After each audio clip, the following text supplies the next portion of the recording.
Jean-Philippe Buard, bonjour. Bonjour. Alors, moi je présente deux de mes livres. J'en ai lu plusieurs. Ça, ce sont les deux derniers. Donc, il y en a un qui parle de toute l'histoire mystérieuse de la Haute-Savoie. Oui. Donc, tout ce qui est mystérieux. Alors, toute l'histoire de la sorcellerie, les trésors, des faits étranges. Il y a un gros chapitre consacré aux possédés de Morzine. Morzine était possédé en 1860, à tel point que l'évêque est venu pour exorciser Morzine et il est venu, on lui a demandé d'exorciser, il a refusé, il a failli lyncher l'évêque.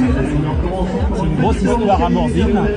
Il y a des trésors, il y a de l'or dans le Chiran, il y a des tas de choses mystérieuses qui sont arrivées.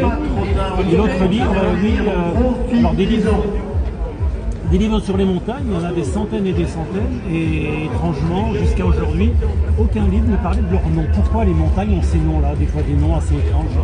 Il faut savoir que les anciens donnaient toujours un nom aux montagnes pour une raison particulière. Chaque nom a une histoire. Et ce livre-là, consacré aux montagnes de Haute-Savoie, répertorie les 1200 montagnes de Haute-Savoie. Et ensuite, j'ai sorti la même chose, la suite sur la Savoie. On y apprend par exemple que le Mont Blanc, son nom n'a rien à voir avec sa couleur.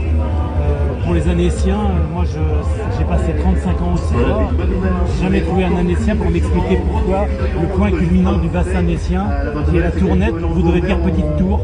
Ça interroge personne, pourquoi ça s'appelle le Semnoz, etc.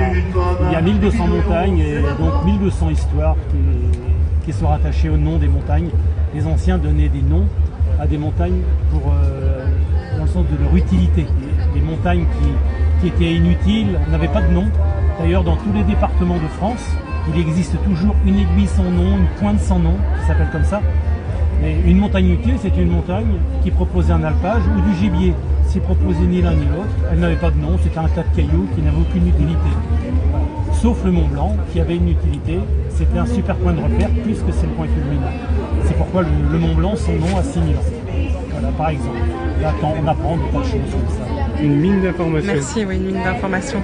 Et là, du coup, il y a aussi une nouvelle édition avec les... La Haute-Savoie, ensuite oui. la Savoie, et en fait j'ai compilé les deux. Parfait. C'est l'origine des noms des montagnes avec les deux Savoies. Les deux Savoies. Et c'est aussi répertorié 3200 noms de montagnes. Impressionnant. Merci beaucoup. Merci beaucoup Jean-Philippe.